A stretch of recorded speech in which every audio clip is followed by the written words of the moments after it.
John is my favorite presenter, so I'm very excited about it. Well, thank you very much. Dude, the other two presenters can hear you. Yeah, they can. The other two presenters can go themselves. Well, John actually just did himself. So there was that.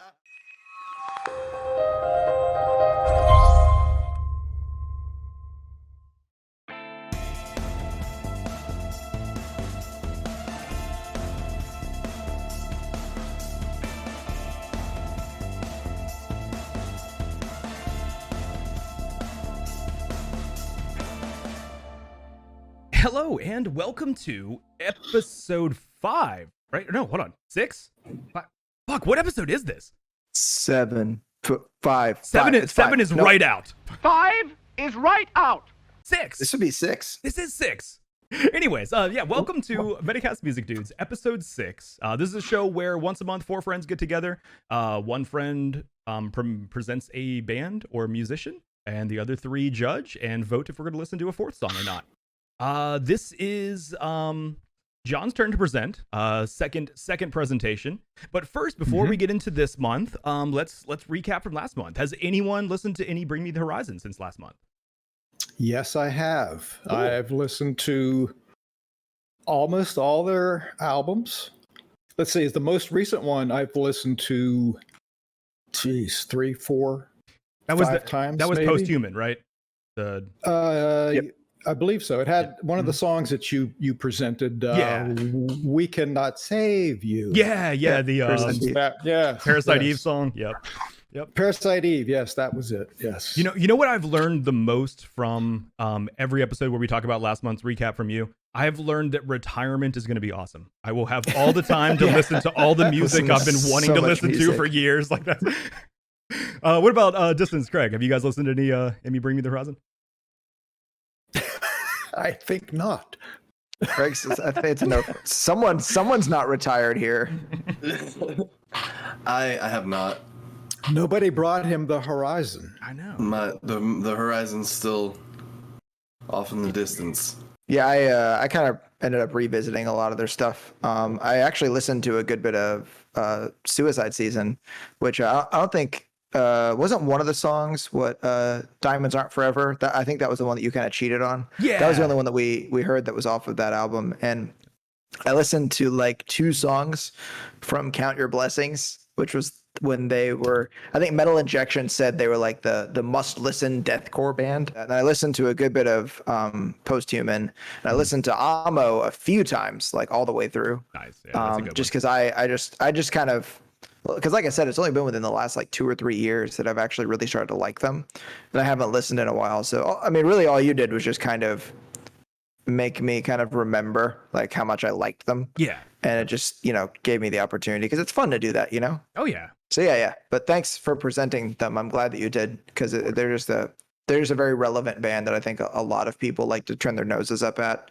and I don't think that's fair, because they're awesome. Yeah, they are. Yeah, very, very talented group of musicians. I love the music they write. But Why do you think people turn their nose up to it? They address it on the song on Amo called Heavy Metal. There's a kid on the gram in a black Dahlia tank that says this shit ain't heavy metal. Yeah. It's just like internet troll people that want to like just judge stuff, like gatekeepers, like this isn't real metal. We even talked about it in the episode, how it's like, because they've changed so much over the years, a lot of the fans that have known them since, over a decade ago or so, like have some sort of bad taste in their mouth over what they do now. But Yeah. And it's just Poison the Well thing over again. Yeah, I think brand new fans do the same thing, where because it doesn't still sound like your own favorite weapon or whatever, it's like, how dare you grow as musicians? I want you to be 16 again. Like, it's just the reminder that the bands that we listen to are not here to make us comfortable. The best bands are the ones that if you're willing to grow with them or to give them a chance, you can actually have the horizons open up for you or be brought to you. Let's start into to this month. So John, this is your second presentation. What do you have in store for us? What do you want to say before the first song, if anything? What's up? Well, I wasn't going to say anything. Just like when I presented Deep Purple, I kind of it was a surprise. Okay. This is going to be similar to Deep Purple, but yet not. The similarity is that it is a band that started in the 70s and still exists today, except with Deep Purple, I focused on the end of their career, the most recent stuff.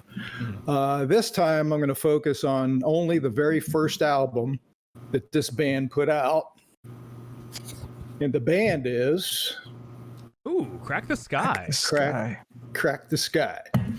And I think you have a graphic of the first album, but that's this was from the CD, which was re-released. Well, it's the first time it was released as a CD. It was re-engineered in 2002. Okay. But the album came out in 1975. And my interest in this band was because they're from my and Ty's hometown of Weirton, West Virginia. Which is a very small hometown. Yes. And actually, if you look at West Virginia on a map, the state looks like this. Yeah, it does. Yeah. Yep. All right. The Eastern Panhandle, Northern Panhandle. Weirton was up here, and Pittsburgh, Pennsylvania, is like right here. Yeah. Right? Yeah. So it was a small steel town, steel mill, Weirton Steel. That's why when I tell people I'm from West Virginia, it's more like I'm from a suburb of Pittsburgh. I don't like when people hear West Virginia, they think the hills, they think the wild, wonderful whites. Boone County. Exactly. Yeah. Like I want to stress that it's like, no, we were 20 minutes outside of Pittsburgh. It's not what you think. I promise. Like I didn't really know these guys, but I mean, I saw some of them. They played in some local bands. I did see them before they changed their name to Crack the Sky when they were a 10-piece band. But they cut it down to 5. Jesus, they were the original Slipknot. Holy shit. Yeah. Slipknot are only 9. They were bigger than Slipknot. There's a long, interesting story, I think, that involved with the band. But let me at least say, before we listen to anything, is that their debut album came out in 1975, just the self-titled Crack the Sky. Now, whether this really has any merit or not, but Rolling Stone magazine called it the debut album of the year. I think that was from the January 1st issue of 76. Okay. Now, again, I found an article where one writer was saying that they're, the music critics at Rolling Stone are pretty lame, and it doesn't put much merit in it. But it was a very good first album, and because of problems with the record label and record distribution, records weren't distributed. They got some good radio play. But people would go to buy the album and they couldn't find it. It did reach 161 on Billboard's 200 album chart for 75. That's respectable. Well, I guess not really. I don't know if that's by year or not, but that album reached 161. So I'm gonna cheat a little bit here. The first song,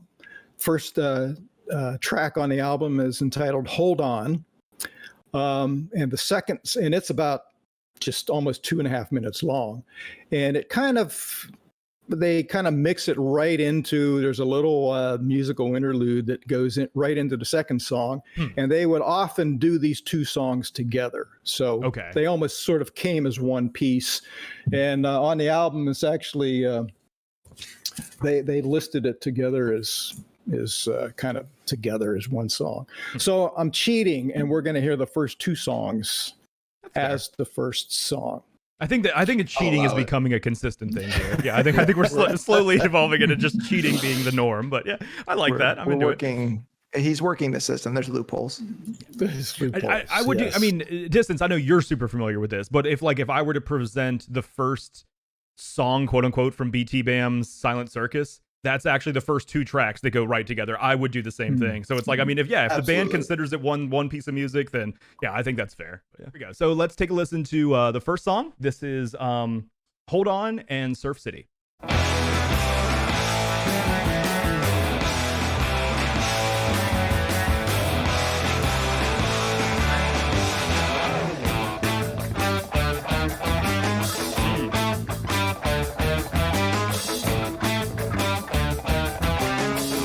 Very 1975, and I mean that in the best way.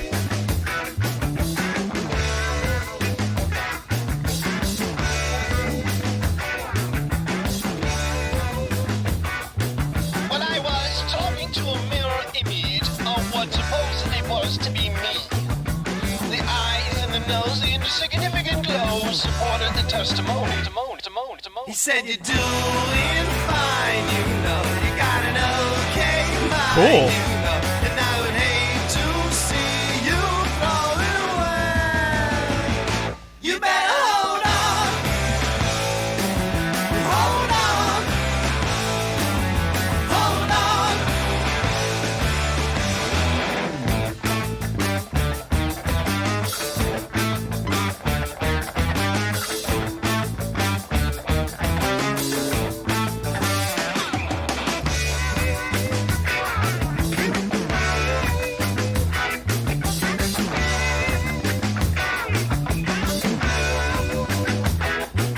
I was telling you I was a bit fatigued about my life, both the present and the past. And when I recalled my thoughts of ending it all with an overdose of gas, he said, "You're doing fine, you know. You got an okay mind, you know. And I would hate to see you throw it away. You better hold on. Hold on. Hold on.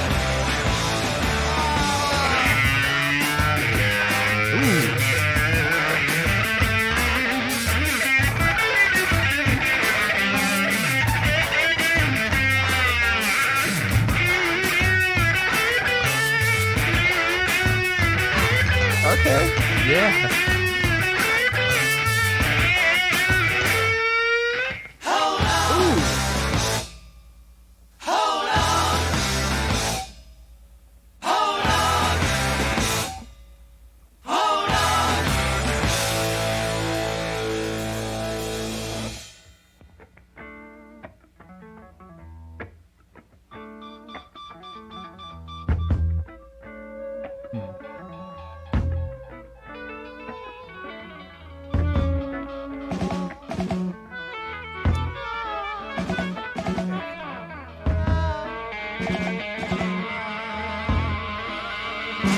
Surf City.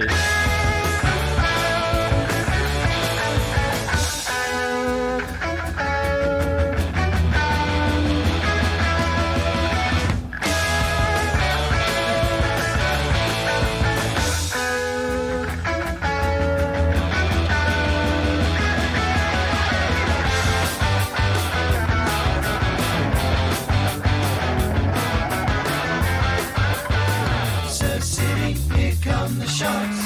Surf City, here come the sharks. I'm surfing and the sea is under me. Surf City, here come the sharks. Surf City, here come the sharks. I'm surfing and the sea is under me. Surf City, here come the sharks. Surf City, here come the sharks. I thought surfing was my life. Surf City. I thought surfing was my life. Surf City. Surfing's not my. I'm racing. I can hear my tires scream. Dot City, here come the lights. Dot City, here come the lights. I'm racing. I can hear my tires scream. Dot City, here come the lights. Dot City, here come the lights. I thought racing was my life. Dot City. I thought racing was my life. Dot City. Racing's not my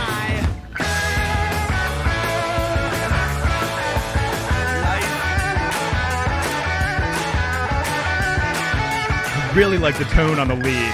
That's so good.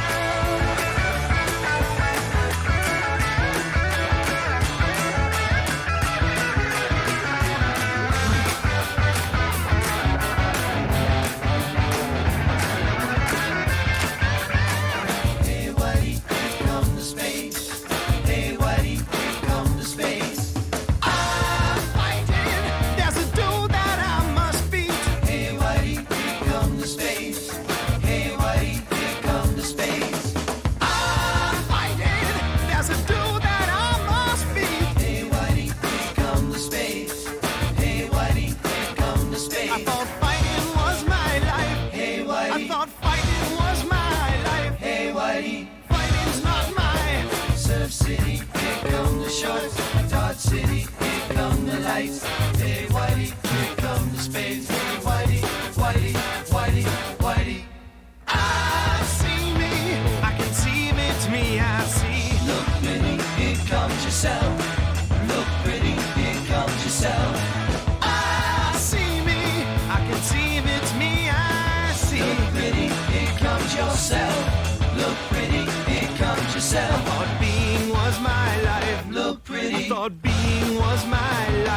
pretty. Being is my life.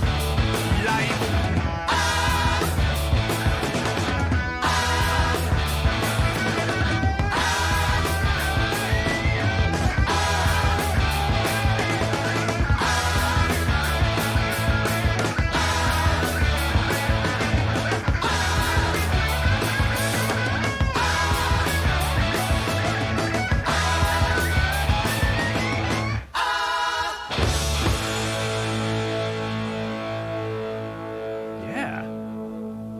That was good.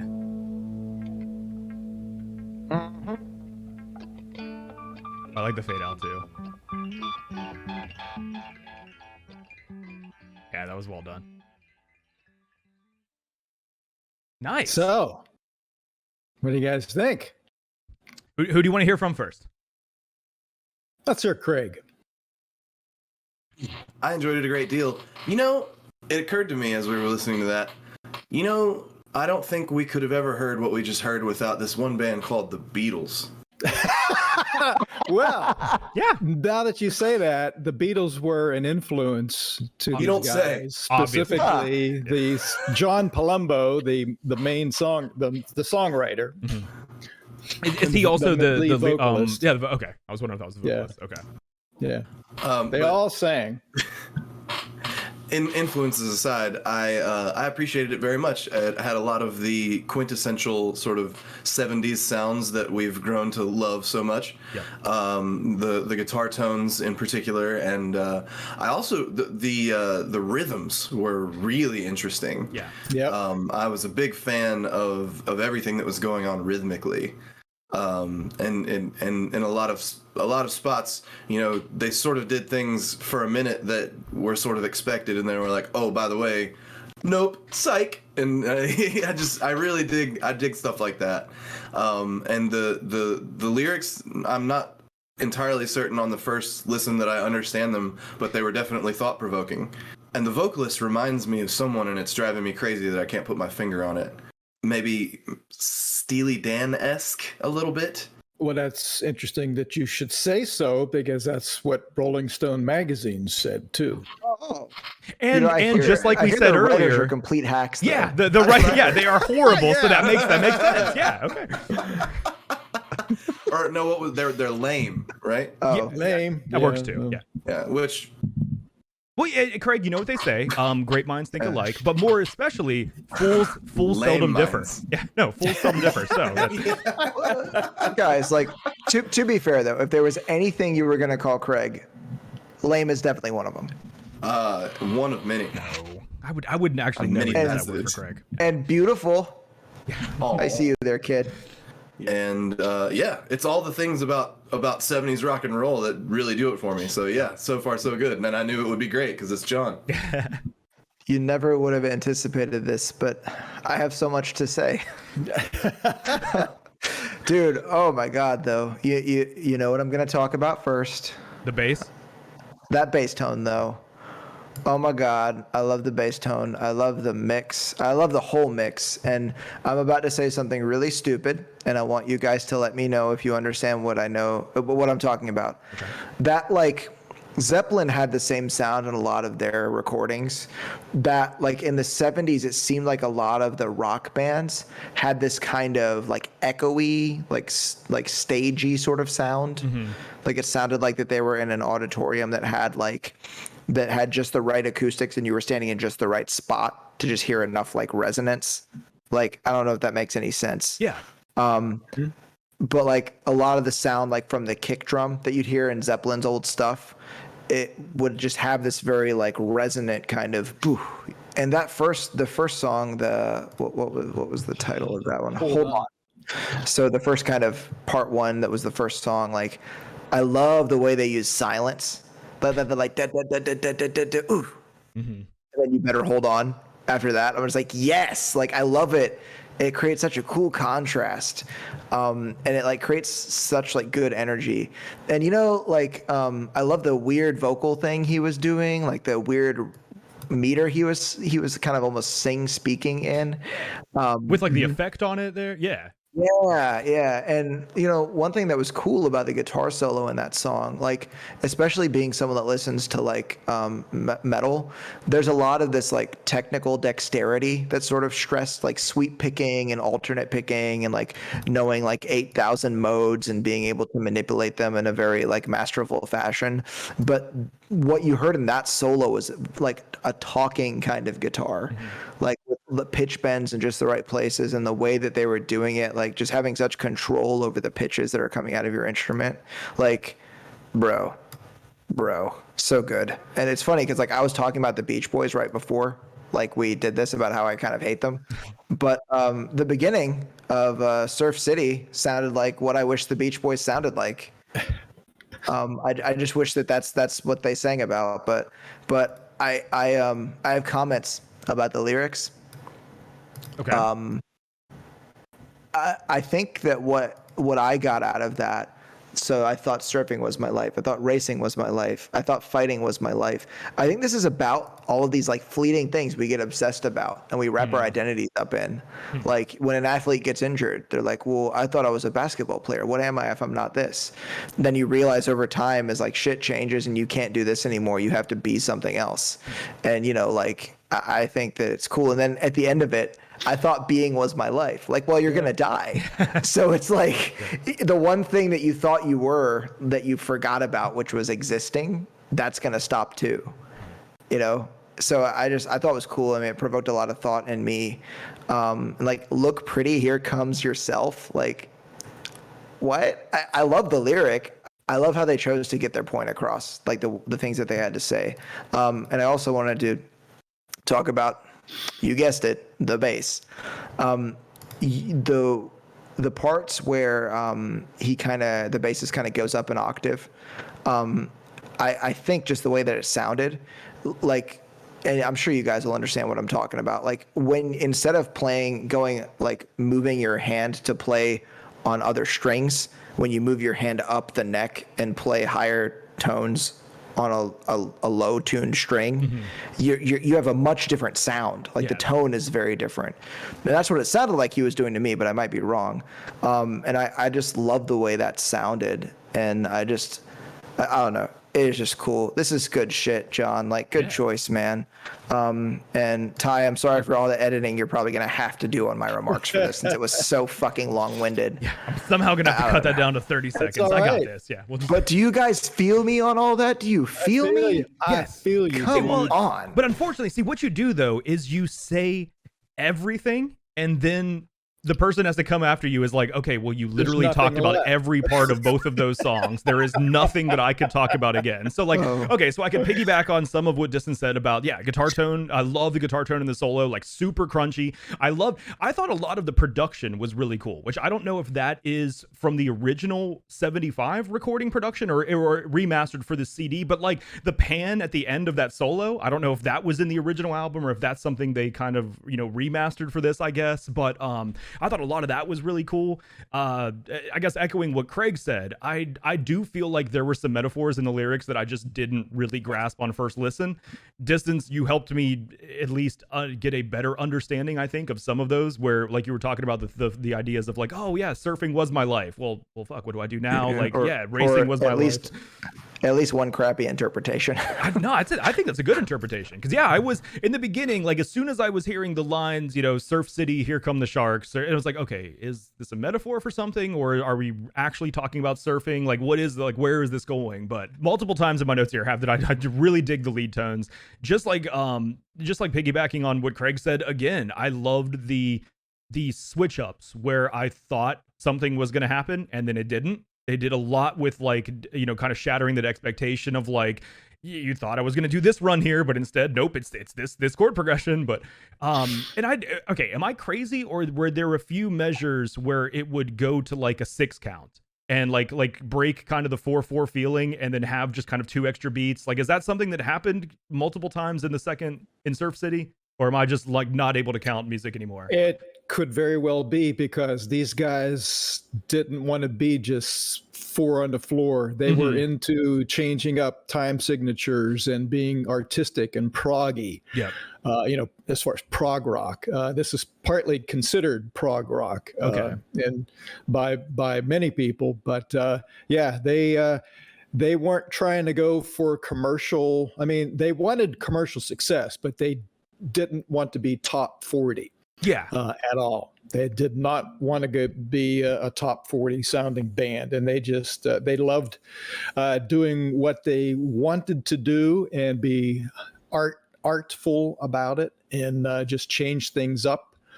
Yeah, I think they do it well. I think it's got that marketable sound that a lot of people it could be very popular. And as you said, I mean, it even broke the top 200 Billboard, but also stuck to what they wanted to do. It does have that prog type feel. Another thing that really stood out to me too was their use of palm muting a lot. I loved it's something that came, decades later a lot too. I feel like they may have even been a little bit ahead of their time with that, but so much of the building, so much of the palm muting in the first track was, really tastefully done, I thought. Yeah, it was, a lot of it really stood out to me as great guitar work. I was very impressed. Speaking of the lyrics, I mean, John Palumbo is the main force behind them. He wrote the songs, wrote the lyrics.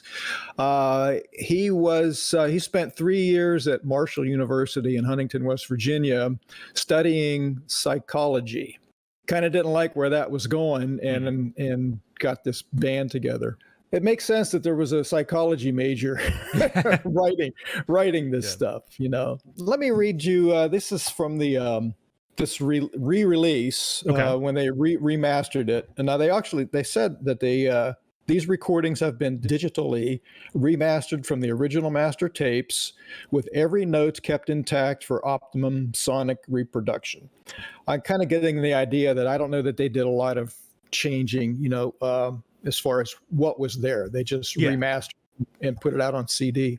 But there are liner notes in here from the producer. And for the first two songs here, he says, "We recorded this on the first day at CBS following a record-setting 7-hour drum check. Talk about the jitters.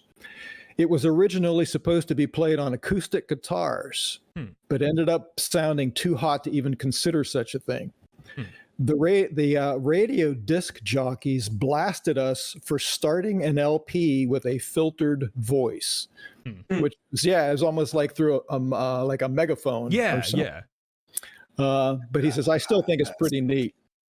And he said, Surf City should have been Crack the Sky's first single, but the racial theme, Scared Life Songs, that's the record label, Life Song, scared the promotion department. Otherwise, we might have had a record that created a publicity generating controversy. But as far as a little bit of the story that led up to this band coming together, Rick Wachowski is one of the guitarists. I thought that was the guy from Monsters, Inc. Rick Witkowski? No. Sure. He and John Palumbo went to New York. A college associate of John put them in touch with Cash West Productions. Terry Cashman, I forget the other guy's name, West. And Terry Cashman's nephew, Terry Minigue, is who they auditioned for. And these two guys with acoustic guitars auditioned for him in his office. And he said he was just blown away. He says, I never heard beautiful music like this. The production company gave them a deal to put a band together, go back, put a band together. And they basically, said, if you put a band together and come back, then we'll look at recording you, So they came back to the Weirton area. Like I said, they started off with 10 guys. The one of the guys I bought my ARP Odyssey synthesizer from at Guerrero Music in Steubenville, Ohio. He ended up being one of those 10 guys. He played saxophone. I was wondering what the instrumentation of the 10 was like. Did it have a horn section, I guess, then? Or was it just a sax? Or what? Do you know what all was? I don't remember what all 10 of them were, but I know they wanted to have some some acoustic instruments in there. I saw them in a little bar in Steubenville, Ohio. They went by the name Words at that time. There were 10 people there at that, but unlike Slipknot, they didn't have a guy banging on a keg, I guess, with a baseball bat. No, okay. No. Ting. But they practiced and practiced and practiced, and a lot of the guys just they couldn't take it any longer. So it ended up being cut down to 5 guys. Then they went by the name Archangel. I like that name. They went back to New York. Minigue ended up finding a couple of young engineers who had a studio underneath a bar called Minot, M-I-N-O-T, and they wanted to record 6 songs. 4 of them were on this album. There were 2 others that didn't make it to the album. One was too top 40-ish, is what the band said. They didn't want to be presented as a top 40 band. But that might have been the song that might have been a hit for them. Yeah. So they put these 6 songs together, and then they shopped this demo tape around. After a couple of record labels became interested, the production company of Cash West decided to start their own record label and have Crack the Sky be their first band. As one of these things where you think you're good in one thing, you think you're good in all things. They started this record label, and they botched the distribution. They ended up getting Crack the Sky ended up getting airplay across the country in various areas, but people would go to buy the album. It's not there. Problems with record distribution. That's unfortunate that it's like if that happened today, there would just be infinite digital downloads. That would never be an issue, but it's like just of that time. It's like when you actually needed to go to a record store and buy a physical copy of the record. That's literally the logistics can bottleneck that. Yeah, that's unfortunate. Right. I was actually going to ask if you could help me to understand this. What is an album, and how do you buy one? Is an album is it anything like a song? I think you have to use cryptocurrency. Here's an example of an album. Wow. That's cool. That's cool album art too. I like that. Vinyl. This is actually their second album. It's on, it's really cool. Animal Notes came out in '76. You used to record stuff on vinyl? I thought that was just what that's you what my wore. jacket's made Yeah, of. I thought that was just a material. Interesting. Yeah. So hold on. Is your jacket interior? Is your jacket an album too? Is that I'm trying to understand this album? It has artwork. That's good album art. I like So that. your jacket is made of music. This is a shitty album. It sounds like crap. One place that things did work out was Baltimore. Nobody's ever said that before. Nobody's ever said that. No one. Everything worked out right in Baltimore. They had great airplay. They had an extra surplus of records that were shipped to them accidentally, and they were selling like crazy. When the band was touring to promote their first album, and actually, they crisscrossed the country. They opened for Supertramp, Rush, Foreigner, Yes, ZZ Top, Edgar Winter, Frank Zappa, Boston. And according to John Palumbo, he says they got fired from some tours because of being better. Of course, the member of the band would say, but I could see that though, literally upstaging the main act. Yeah, they were really tight. But they said Rush treated them the best. Rush was very, friendly to them and, wished them well. Rick Witkowski, one of the guitarists, said, he says he thinks that, what was that movie? About the fake band. That Thing You Do? No, the mockumentary. Spinal Tap. Spinal Tap. We're turning it up to 11. Yeah. Yes, he says he swears some of the things in that movie they took from from Crack the Sky from their experiences. Like the records not being available in places. He said they went to, record signings at stores where nobody showed up. That's rough. But when they went to Baltimore, they come out on stage, and he said the place was packed, and people were, he said somebody yelled out his name, and everybody knew the songs. They were singing along. It's like, wow, this is what happened here. This is like the way it's supposed to be. But Baltimore just loved them, and Palumbo ended up moving to Baltimore later. But he said on their tour they were playing someplace in Wisconsin, and they couldn't find their way to the stage. There was all these convoluted hallways and so forth, and they ended up coming out into the audience. And I think that happened in Spinal Tap. I remember a whole scene of them like navigating the backstage and like making different turns and getting that's funny. Yeah. Could you imagine like if the Beatles accidentally ended up in the audience, what would have happened? Nothing good. Show on TV in the 70s, that's for sure. He said they opened for bluegrass legend Earl Scruggs, and they were pelted with orange peels. They played a dance club in Toronto in front of a hostile disco crowd. Hostile disco crowd. That's a good band name. Hostile disco crowd. I'm into that. Come on, man. You're wrinkling my leisure suit with your shitty music. And actually, this band had two lead guitarists. Jim Griffiths was the other guitarist, and they both played leads. They both, they worked well together. And when this came out, one of the guys, I found an article about it saying that the country had a new guitar duo. That was phenomenal. Did Palumbo then live? Did he only do vocals, or did he also play guitar? Did he use three? He would play rhythm guitar. Okay, so live they did have three guitarists. Mm-hmm. That's cool. Okay. Yep. Interesting. Yeah. So that's two things that he said so far I've never heard. Everything went well in Baltimore, and two lead guitarists that worked well together. Yeah, that's well, you know what this is. It's two guitars to change a light bulb, one to do it, one to say they can do it better. Yep. Like it's... Normally you just have one trying to be louder than the other over and over again. Yeah. I'm blown away. I say the same thing about singers and trumpet players. Yeah. It's like, can you turn everything about me up in the monitor, please?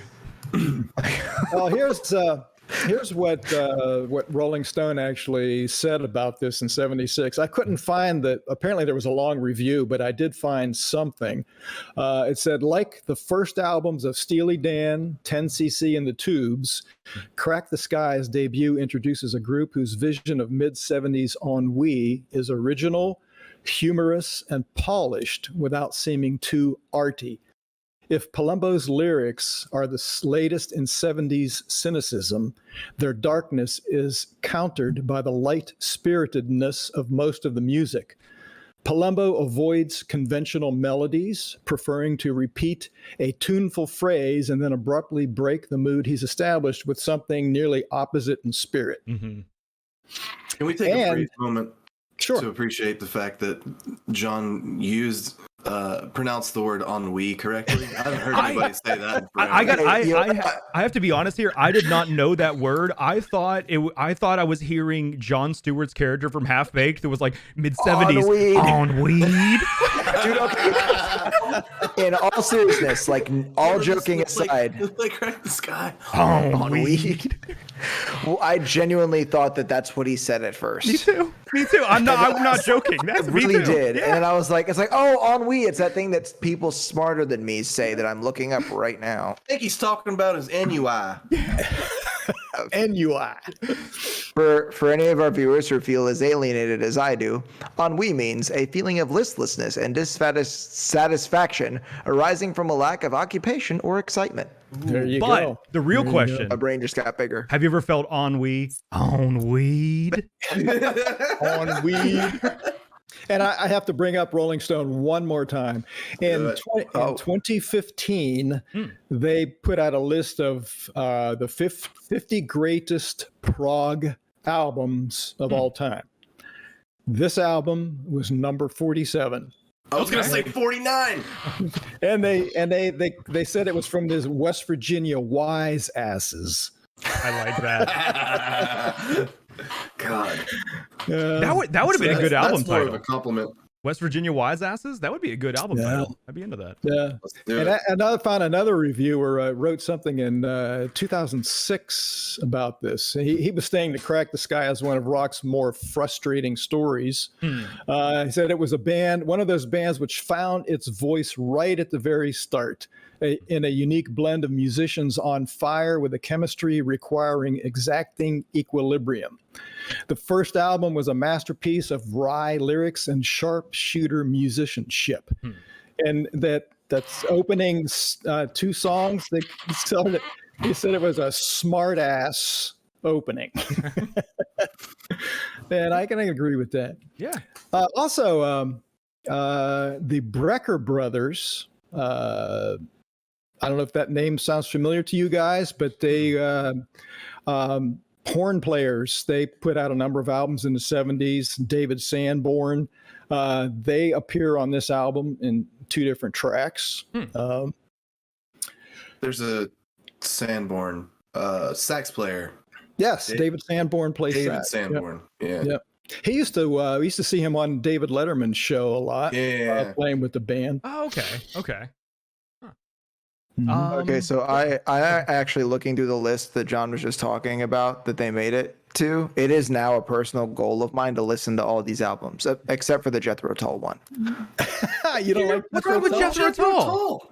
I'm too dumb for Jethro Tull. Oh no! What? I'm too dumb for it. I don't love get it. Jethro Tull. I don't get it. I recognize that it's good music. It's just over my head. I don't get it. There's a couple songs where they have like a piccolo or a pan flute or some shit. It's a flute. I'm lost. I'm too stupid. I'm too stupid for it. I'm gonna start using that excuse for Beatles. That's why I don't like the Beatles. I'm just too dumb for them. Like that. Maybe if I play that card, people won't be offended that I don't like the Beatles. The second song is the 6th song on the album. It opens side 2. Okay. It's entitled Ice. And this is interesting because there's the main section of the song, the drummer's playing 4/4 timing on the bass and snare and 6/8 timing on like the hi-hat. It has a strange feel to it. I like when drummers use As cool someone polyrhythms who like that. As someone who cannot play drums at all, I am blown away by that. Here's track 2, Ice.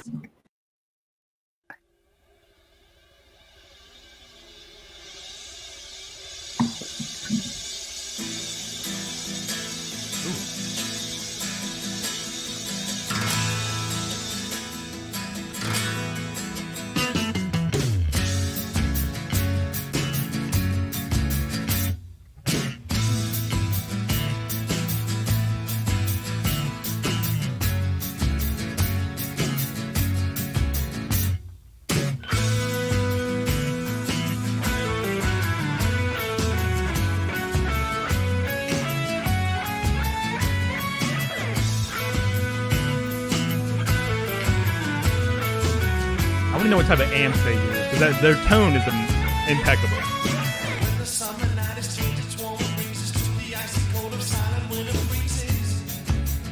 Will you be there? When the flowers in the windows of the neighbors talking about the frozen heads and to leave us, will I see you there? Will you stand by me against the cold night, or are you afraid of the ice? Afraid of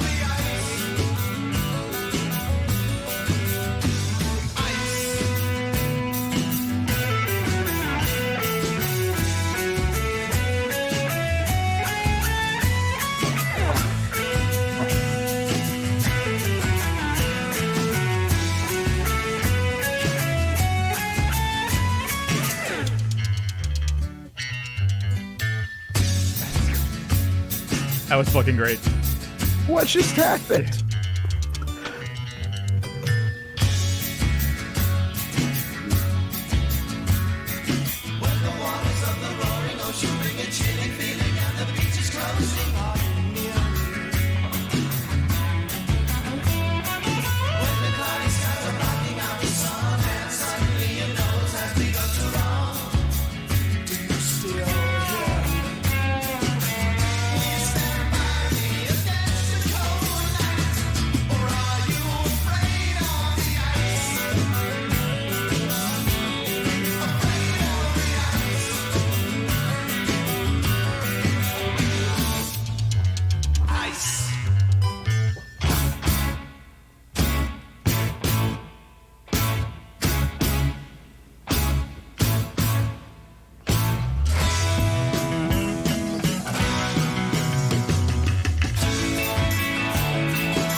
Ooh. I'm really into that.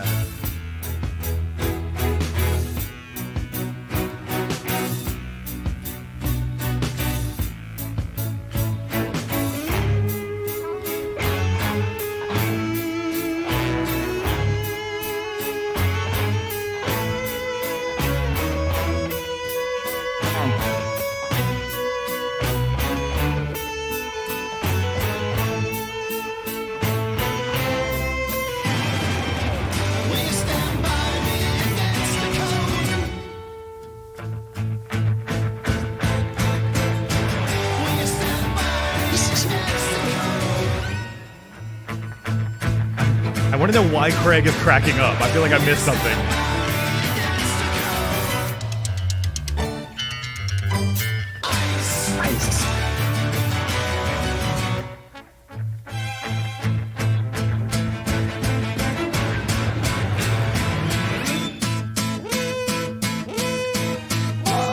Nice. So good. French horn. Love it.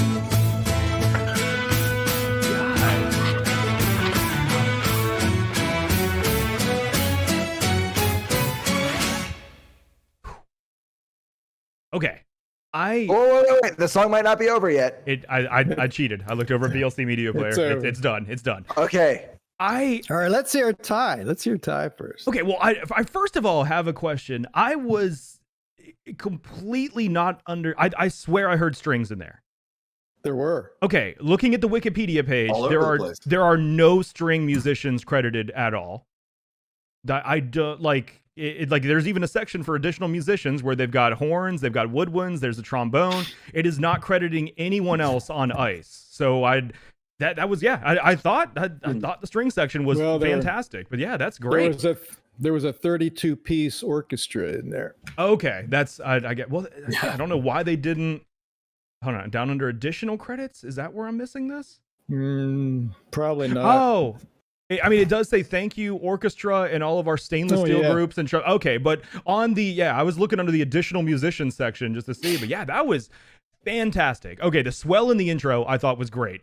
Hearing the I mean, I guess it probably wasn't a reversed cymbal in the beginning. It probably was him actually acoustically doing that with, soft mallets or something. But like that sounded like the intro to so many metal songs I've heard. That sounds like the intro to the Fear the United song that we heard a while ago with just that reverse crash swell.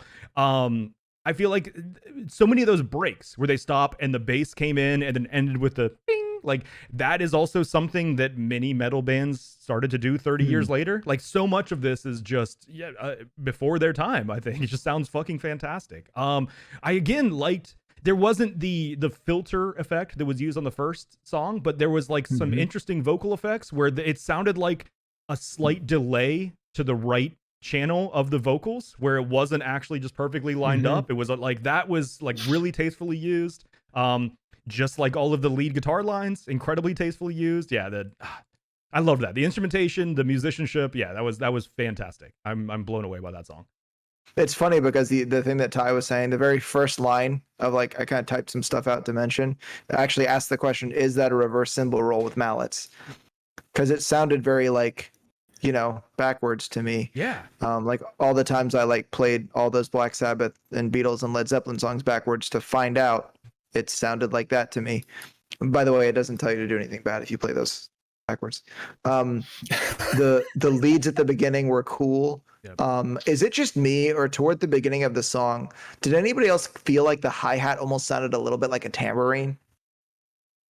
No. Yeah. Okay, I guess I'm crazy then. You know what that's a symptom of? Listening to a lot of Led Zeppelin backwards. You start to hear Yeah. hi-hats as That's tambourines. probably what happened.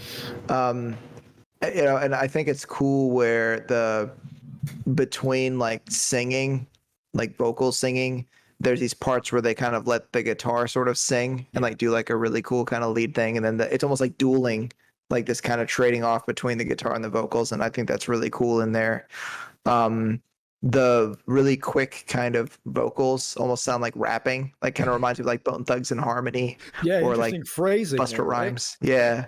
And I love the part where there's kind of like there's that drum and bass part and the guitar lead comes in just enough. Like, like in funk music, the bass will come in and just lay down like a couple little like syncopated notes just to make a groove. Like that's what the guitar sounded like there. Like they reversed roles from funk music. But one thing that this song, or this band so far has made me realize, is that whole nothing new under the sun thing, because they're doing all the stuff that like us like younger guys like have listened to and thought was like new and like interesting stuff. But it turns out that I guess bands like this, like Crack the Sky, were doing things, but people just weren't ready for it. Like people's ears weren't ready for it. But your kids are gonna love it. Oh yeah, of course. And like those dynamics, like when that distorted guitar kind of comes in, I don't know what that was, fuzz or whatever thing they were doing. I love the dynamics and like the other instrumentation. Yeah, I think and bass. Was that really? Oh yeah. I think There's it's the bass, bass. and then there's bass, and then I heard something else in there, but I'm not sure what it was. But I was focused on the bass, unfortunately. Like Bach is in hell, rolling his eyes right now. Yeah, he is. Right now. True. I thought that was pronounced batch. Yeah, batch. Did you guys okay, did you guys I thought catch so. my reference there? I thought that was a sweet Back to the Future reference when he plays Johnny Be Yeah, Good. the Okay. kids are gonna love it. Yeah. He's like, maybe you guys aren't ready for I this didn't yet, get but it. your kids are gonna love it. Yeah. I didn't get it. Oh man, I haven't seen Back to the Future enough. And also that new word that I actually learned the definition of, ennui. I felt so much of it. Like there's a point in that song where I just fucking lost it, and I was like, you know what? I was typing notes, but I didn't know what the fuck to say. And like I wasn't bobbing my head because I didn't want to be the person that was bobbing my head into the next part and be like, oh, it's different. Like I just got to this point, and then like the fucking horns come in, and like I didn't recognize that as a French horn, but Craig's a brass player, so I mean he's got a better ear for that. And I was just like, I knew it was a horn. I was like what is going on? Like I give up. Like I was about to just like turn my microphone off, like take my headset off and leave. Like Would you say you didn't understand it? I was too dumb for the last probably 90 minutes of that song. The reason I was laughing, 90 minutes. the reason I was cracking up, Ty was like, "Why is Craig cracking up?" I was like, there was a part where there was a guitar solo, but the flute part was mirroring the guitar. So I was like, "Well, distance isn't gonna understand this." Okay, that's perfect. That's perfect. Well, like, the major problem I have is like with flute is like, okay, I played a woodwind. I played alto saxophone as a kid.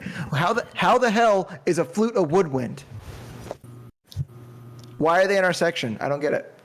You should put a slash between wood and wind, and then it makes sense. Yeah, there's. Well, I know there's a piece of wood at the wind part, but there's the wood/wind. Yeah. But I mean, the reality is, I've actually tried, and I can never get the embouchure for a flute figured out. I've never been able to make a flute make a sound. So maybe I'm just jealous. I mean, I can make it make a sound, but it's not a good sound. Yeah. Oh, I can't make anything come out of it. Like you basically just hear an idiot blowing over a tube. I can use it as a percussion instrument. That's about it. Yeah. Yeah. Yeah, I do want to know though if we are the first YouTube video to compare John Palumbo to Busta Rhymes. I think I know that like a lot of people say that everything's been done before, but that may be a first actually. Well, it was the equivalent of Busta. Like it sounded like that kind of meter he was using was very. Actually, it's two bands I'm going to listen to after this: Crack the Sky and Busta Rhymes. Hell yeah. I said bands, whatever. Busta Rhymes is a one-person band. Yeah. Seriously, like you feel uneasy bobbing your head to it because you don't know what's going to happen next. It is like almost the music for musicians kind of thing, where it is like it's accessible, but it is like it's proggy enough that sometimes like you can't just get a solid rhythm going and say, oh shit, I'm gonna be surprised by this next part. Where's this change up going? Like Oh wait, hold on, I take it back. I didn't completely stop writing things down. The last thing I wrote was "what the fuck." What the fuck? I actually typed that out and I was like, That's. yeah. I think that's very appropriate. But in a good way. In a good way. Yeah. Yes. But yeah, Craig, what's your follow up with this? I thought it was beautiful. I enjoyed it quite a bit. The orchestra. I'm a sucker for orchestral stuff anyway. I particularly liked, funnily enough, the guitar solo with the flute part mirroring it behind it. That was really, really cool touch, and added a really nice layer.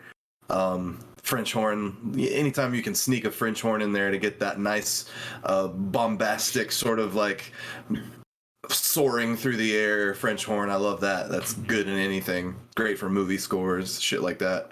And again, this is not as a joke or anything like that, but the more we listen to this band, the more of the Beatles influence you have to hear.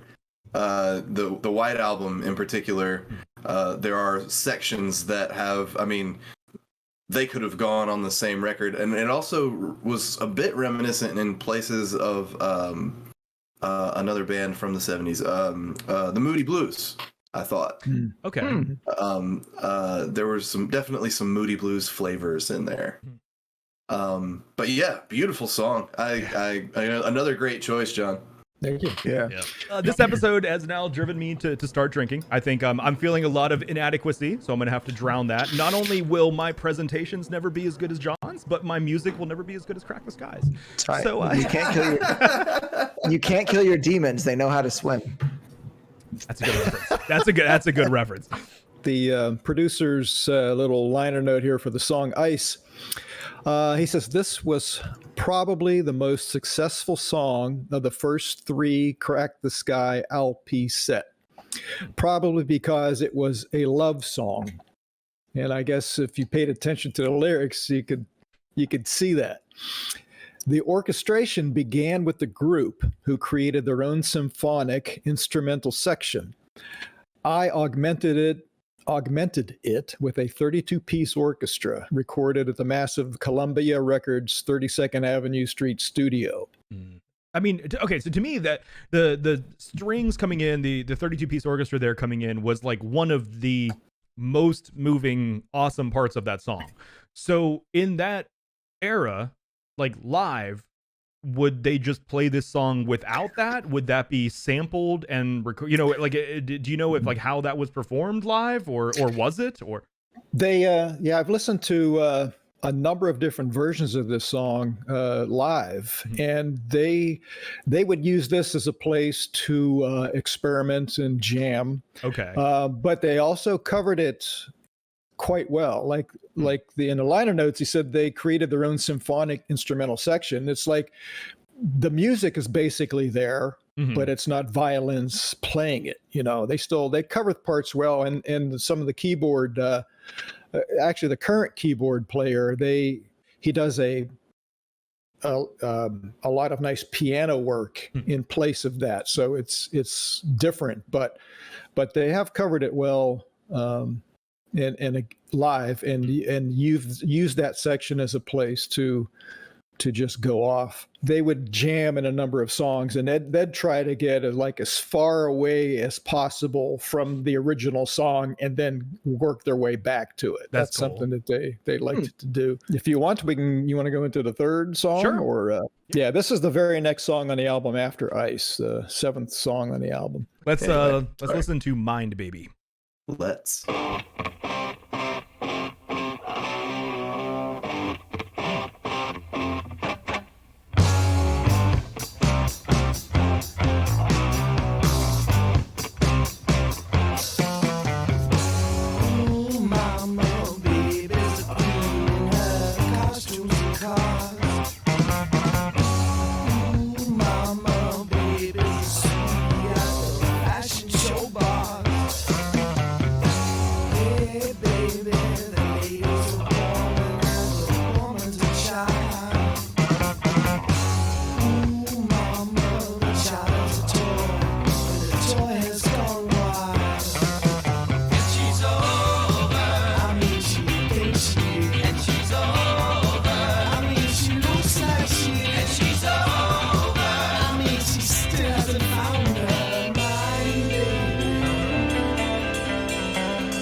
There's the Brecker Brothers. That's cool. And David Sanborn.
Okay. I got like even if I don't go first, there is one thing that I have to say.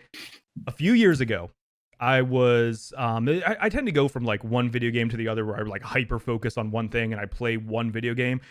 I was really into Guitar Hero for a while, and I am so mad at the developers for not having Crack the Sky songs. That song would have been probably my favorite Guitar Hero 3 song to play. That was like, God, that was, fantastic. All right, who do you want to hear from first? Well, you were already talking. All right, well, okay.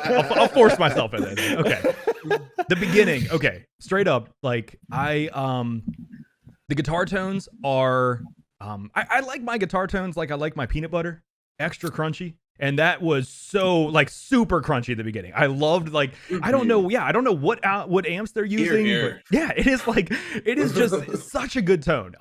In the leads and the rhythms, everything. Echoing something that Craig said last episode that I think honestly applies better here. I want to know what the effect chain on those vocals are. There is just the vocals sound fantastic with the right amount of touches of delay and other things that are used that it's like, it's not, and that's what I think I have 4 times in my notes here, the same word from that song of like tastefully used. Like everything, every little element is just enough of it that it's not overdone. The horns are used right where they need to be and that's it.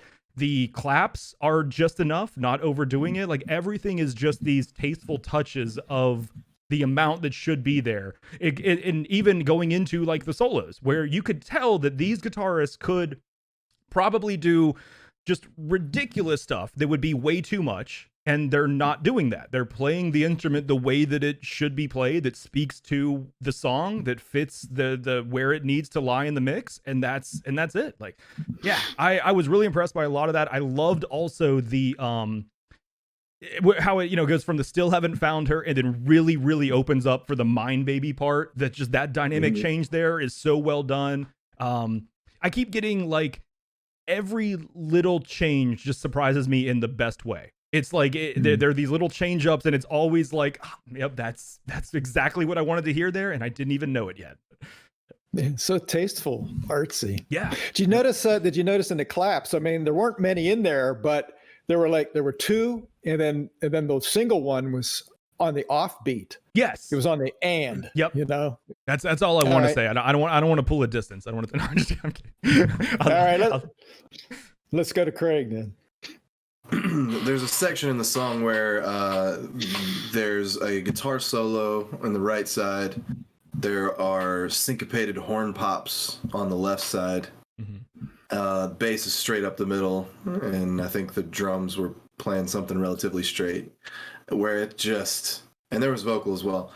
No, there was not a vocal in that part, but I was going to talk about the vocal. That's why I brought that up. What I was going to say is that section with the syncopated horn pops, the guitar, and there's actually rhythm guitar on the left side as well. Man, it was just a perfect like orb of sounds in just man, that section was excellent. I was gonna ask you, and I'm 99% sure you did say this, all of the songs that we're hearing today are on the same record, their initial record, correct? Yes. Okay, just making sure.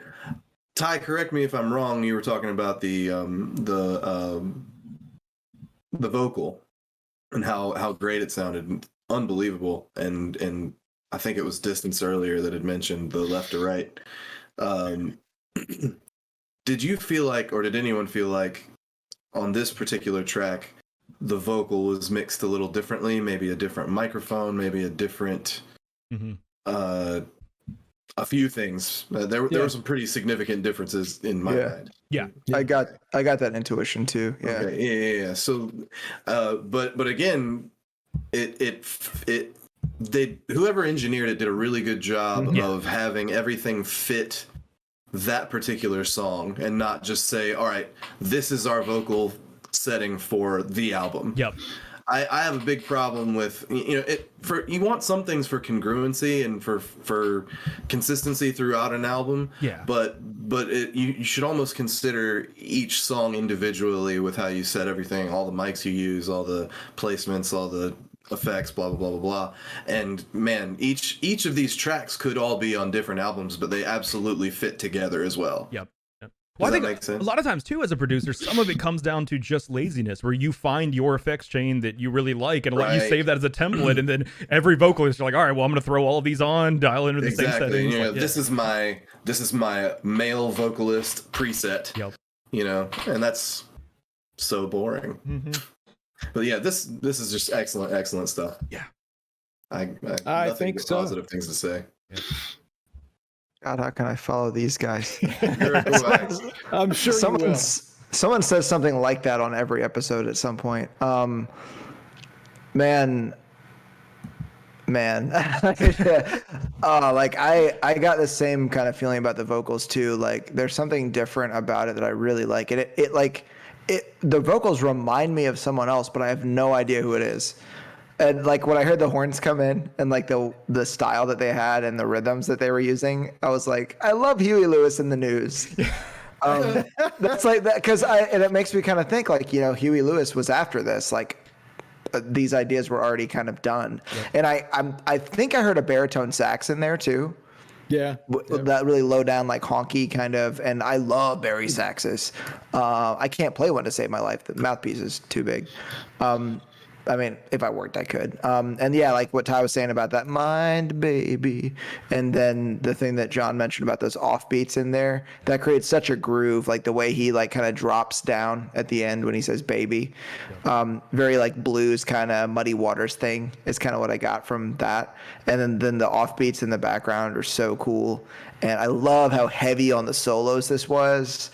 And that tone that Ty was talking about, that crunch, I love it. And it's funny, I thought this song was really accessible, and I was like, oh, these are guitar solos as I know them to be. And then the last one came in, and I was like, what the fuck? And they started, that little chromatic thing he would kind of revisit, and they end the song on the chromatic. And I don't know, like, I feel like at the end of it, the other three, you know, presenters that are not presenting today, we're sitting there like, so they ended on that. Like, Yep. wow, like that. Yeah, like, yeah.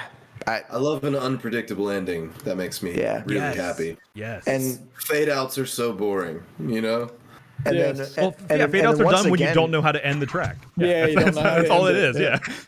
And once again, like it's that this band is strong all the way around. Like all the instruments say something and they say something well, and the vocals are great. The mix is great. Everybody did their job extremely well. And the lyrics themselves are like what is it? The oh mama, there's no one upstairs, but there's a great bottom floor. Yeah.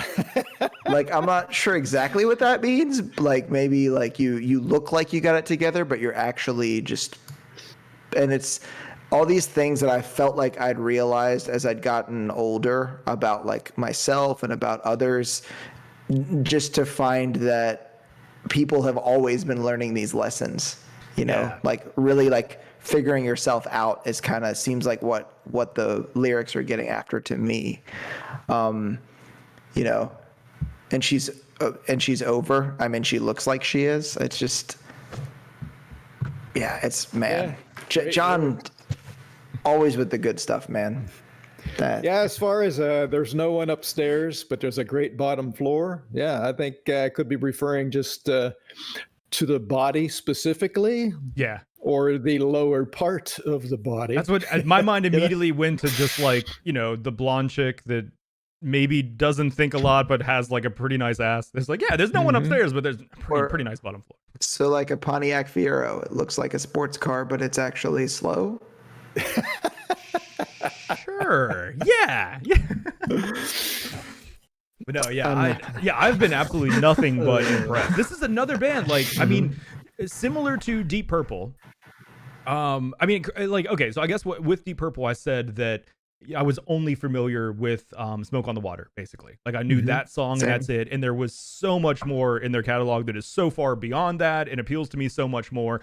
I don't know if there was a Crack the Sky hit that I knew before. I knew the name, but like now actually listening to their music, not at all what I expected. And like, yeah, completely blown away. Very impressed. I'm going to go ahead and read the liner notes for this song. Recorded in January of '75 while we were still in litigation.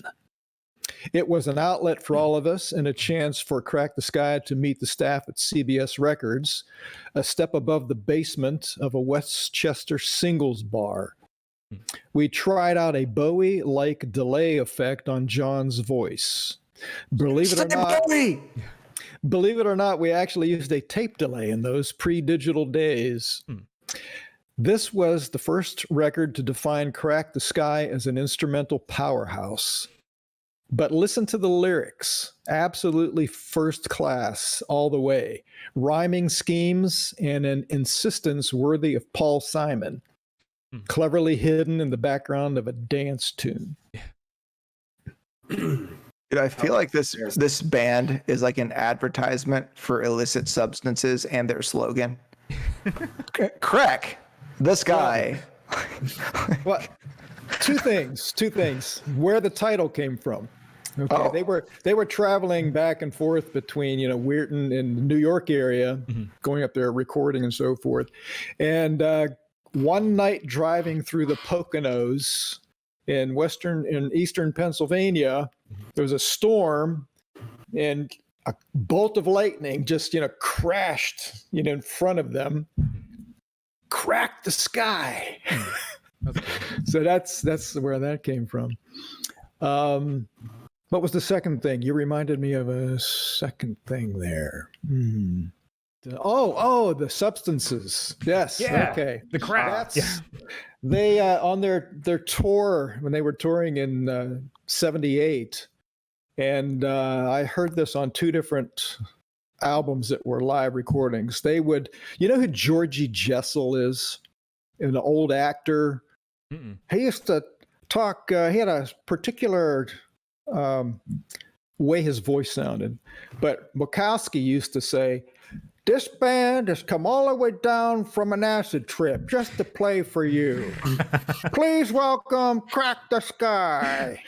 That's pretty good. I like that. That's good. Nice. Well, you guys ready to vote? Is it voting time? So ready. All right, John. Who's voting first? Who do you want to hear from first? Let's hear from Distance.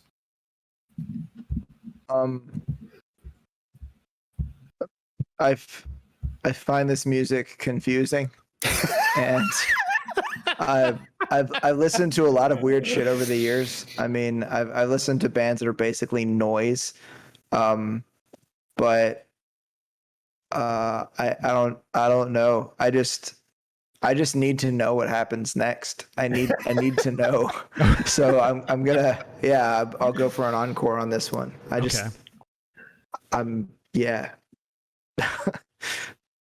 Who next? Let's go to Craig. John? You're a garbage human being. You and your taste in music reflects that. This band is the worst thing I've ever heard. If I had to choose between shoving an ice pick up my nose and scrambling my own brain and listening to one more of these songs, I would emphatically choose the ice pick.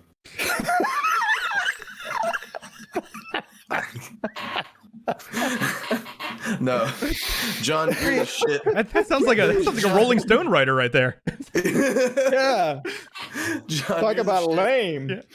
John, you're the shit, and I appreciate you and your music taste, and I can't wait to hear another tune by this band. Thank you. And your sense of humor, the fact that you put up with my silliness makes me happy, and that you laugh at it instead of doing it. Silliness is a good thing. Can we start a death metal band called Ice Pick Brain Scramble? That has to be a grindcore band. That is. Yeah, you're right. Yeah. Well, if I was voting either first or second, I was going to give this a no. What I was going to say was it was going to be on the grounds of that it is just depressing me because it is actually too good. I don't want to be shown music that is so far beyond anything that I will ever play or be able to write. But no, my actual honest opinion, of course, would be yes. Like I mean, like I even just said, there's no chance that I'm not listening to this album from top to bottom within the next week or so. So I'm gonna hear the next track eventually, but I would the sooner I could have it inside of my ear holes, the better. So yeah, I'm definitely voting yes. Yeah, 100%. Cool. Yep. Let's hear some music. So for the fourth song, we're going to go to Sleep. Ooh, I do love me some sleep. That is probably the my best mom part said of life. that Yeah. about one of my cats one time. Oh, did it get sent to the same farm that my cat got sent to? Yeah, Yeah, the farm upstate where put you could out just to- run around. There's a whole bunch of cats. Oh no. yeah, out to pasture. The fourth song is entitled Sleep. And I'll read the album, the liner notes first for this. This was this is the only track that actually was in that the first group of 6 songs that they recorded in that one studio. The basic track made it to the album after, they've added to it and so forth. Let's see, here we go. This is for Sleep. It says, this was the original, quote, unplugged. It just seemed to work better with acoustic guitars. This is the only surviving track from the original Minot sessions that actually made it to the final LP, with many adjustments and overdubs added later at CBS. Please note the use of the Echoplex flute, played by George Marge. This was a pre-digital device which featured a tape delay that was connected to the flute by a contact mic. Well, if there's a flute in it, that means Distance is going to hate it, apparently. So. Or at least not understand it. This flute, I'm definitely too dumb for this one. And over the quote, I can be a hero verse, we overdubbed a trombone playing in 3 parts. This scared the hell out of the group while it was happening, but they grew to like it. To top this off, we actually went out on Fifth Avenue and hired the Fifth Avenue piper to come in and play bagpipes, which are prominently featured in the Dream section at the end. I listened closely. I don't notice a bagpipe. The final Miss the bagpipe. Yeah, you would think. The truth is, we did what we could to dress it up, but with a song like Sleep, you can only add to the exotic, haunting beauty of the framework. I think the same can be said for all of the music of Crack the Sky. The just hearing that it's like the acoustic and everything, is this by any chance the last track on the album? Where does this fall on? It is the last track on the album. I know how to sequence an album. I know how to do. And it's a favorite of mine. Nice. Like I said, I love everything on it, but this is a real favorite of mine. Sweet, hell yeah! All right, well, guys, let's check out Sleep.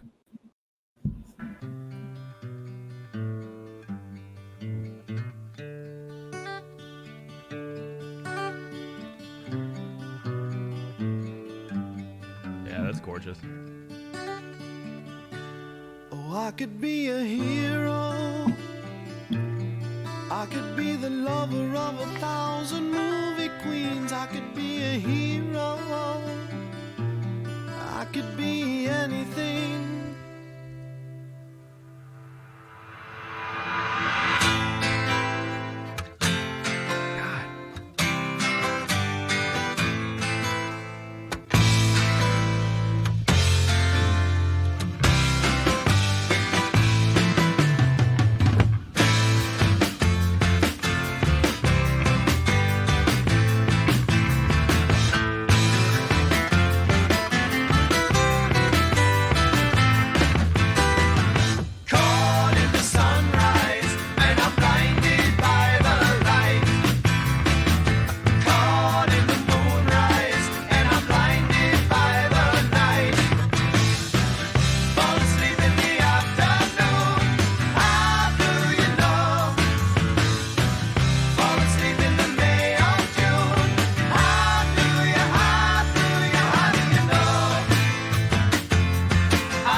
so good.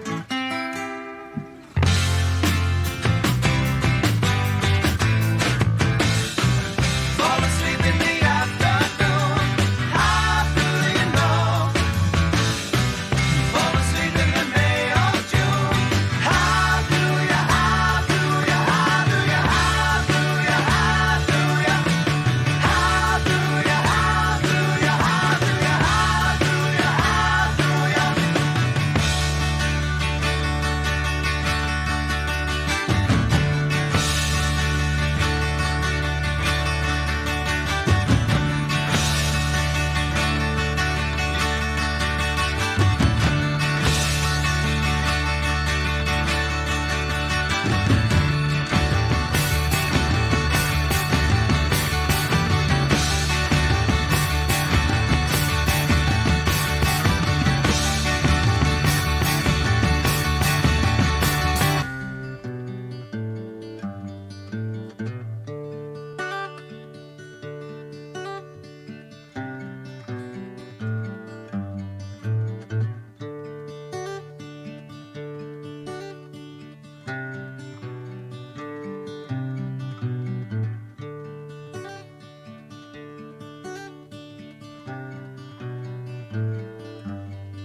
Those two guitars sound so good together there. Mm-hmm. Sleep is night, begins my day. Dreams are real and near is away. I close my mind off from the light. My day is sleep, begins by night.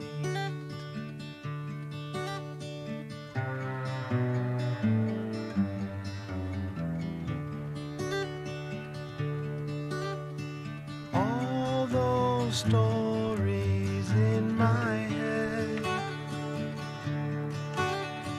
come to life atop my bed. I doze my mind off from the light. My day There's that flute. sleep begins by night. Oh, I could be a hero. I could be the lover of 1,000 movie queens. I could be a hero. I could be anything, anything in my dreams.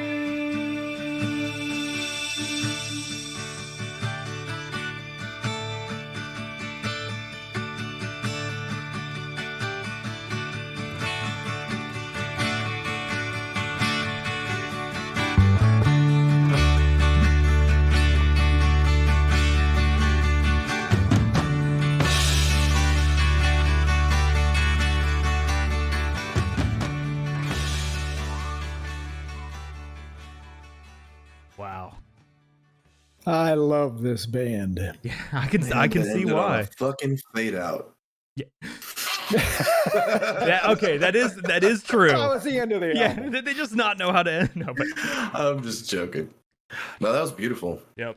I Yeah, like that it was. Go ahead. Sorry. No. Go ahead. I cheated and went first last time. Go ahead. Yeah, it's all you. Now I'm cheating and going first. Give me that. Mhm. no, You got it. It's what we do here. The some of the ideas of this one were a little more, I don't want to say simple because they weren't simple necessarily, but not quite as complex as a couple of the other tunes. Mhm. But it almost was better. It was a great closing song. Yeah. It was a great. By the way, here's some pretty and some sick guitar work and just, you know, some more little bits of the orchestral. It was kind of like a taste of a lot of the things that we got throughout the other songs. But with the way with a the end very song of an nice- album should be done. Yeah. It was, yes, just absolutely just, yeah, it was right. It was the best way I can articulate it, and that's all I got. It's good enough. I've got something that More than really good stood out enough. to me. They're like, so many of these songs while listening to it, I'm trying to count, and there are like so much of it is 4/4 with then a measure of 6 or a measure of something. Like this had these measures of 5 after a few of 4 that were just so well. So many people like me, I love 5/4 and 7/4, but only because I want it to be kind of thrown off. And I have this almost like this amateur or like adolescent use of it where like, oh, I'm going to write in 5/4 because it sounds confusing. Like, but this is done well where it's like, and I watched a video recently that was really cool where a guy was playing piano live. He was playing a song that was in 4/4. And traditionally, the audience should be clapping on the 1 and the 3, or excuse me, on the 2 and the 4 beats.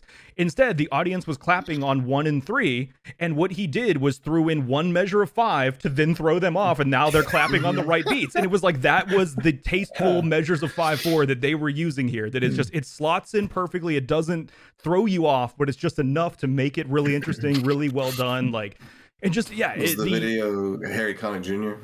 Yeah, it was another Adam Neely video, actually. It was Oh, do you mean who the artist was playing it? The piano player, yeah. That I don't remember. I remember the person who told me about it, not the artist. I've seen that video too, and it made me happy. Gotcha. But yeah, the one thing though, these guys, the architecture of the soundscapes they are able to create is just simply masterful. There is something they're doing with just the knowledge of how the production should be done, how things are going to slot in, where it's not just what you hear on every other album from other bands. They are able to create a soundscape that is just like, so well done. So great. Did anybody else get like a More Than a Feeling vibe from the intro to this song? A little bit, yeah. Didn't consider it at the time, but now that you mention it, yes. Yeah. Just the guitar tone. Yep. Yeah. During the intro, I've heard these types of chords used, like kind of after that More Than a Feeling kind of thing ends. And I don't know what kind of chords they are, but they sound almost like borderline dissonant, but not so much that it like makes you cringe. I'm probably gonna go back and figure out what those were, but man, and one thing I talk about a lot on here, in addition to bass all the fucking time, is snare tone, man. I love good snares, and that snare, the tone, the recording of it fits so well in this song, because it's hard, like in an acoustic song, like you don't want to have overpowering drums, right? Yeah. And it like says something, and it says it in like a stern way, but not so much that it hurts your ears. And like all these vocal harmonies they've done throughout all these songs are fucking great. And like, dude, how can an acoustic solo hit as hard as that one did? Right? Yeah. I do not understand. I was like, oh my God, like that acoustic guitar's, he's ripping it on a grandpa's guitar. What's going on? The bagpipe thing, John, I remember you mentioning it. Mm-hmm. Was it mentioned in the notes there? Yes. When the bagpipe comes in? Because I think I might have heard it, but I don't know. Did it say it was during the Dreams verse? Or it said, prominently featured in the Dream section at the end. And I don't know what section that is, but that part where there was like the electric organ in the background, I thought I heard like a bagpipe drone in that somewhere. Yeah. But I might have just been trying to listen for it so hard that my brain just put it there. I mean, it definitely was not like cutting through the mix. It was in the back somewhere, like supporting, but yeah. And there's all kinds of shit. Like, I forget the dude's name. There's a dude that he actually is able to get a hold of original recordings of stuff, and he'll like do analysis of people's songs, and he'll play you these tracks of weird shit you never knew was in the songs that you liked. But it's like in there somewhere buried, and he'll like bring it out, and then you never stop hearing it after that. But I forget the guy's name. I'll find it later, mention it next time. And there's a moment in there where I heard it was a string instrument with a bow come in that was like very like low and nice sounding. Yeah, it sounded like a cello maybe. Was it a cello? I think so. Okay, I thought it was. Good cellists are awesome, dude. I just cello and clarinet players that are awesome. Like they can never be more valuable in my opinion. Or couldn't be more valuable. Sorry. God. Yeah, that was valuable. I mean, I don't know if you guys are in a hurry to go. I was going to talk a little bit about, well, what happened to this band. Yeah, please. There was all of this confusion with the poor album distribution and so forth. If the albums would have been distributed properly, I wonder what it would have risen to on the Billboard chart, because I thought that had a lot to do with album sales too. Yeah. And it sounds like the demand was there, but the supply wasn't. Yeah. Yes. Yeah.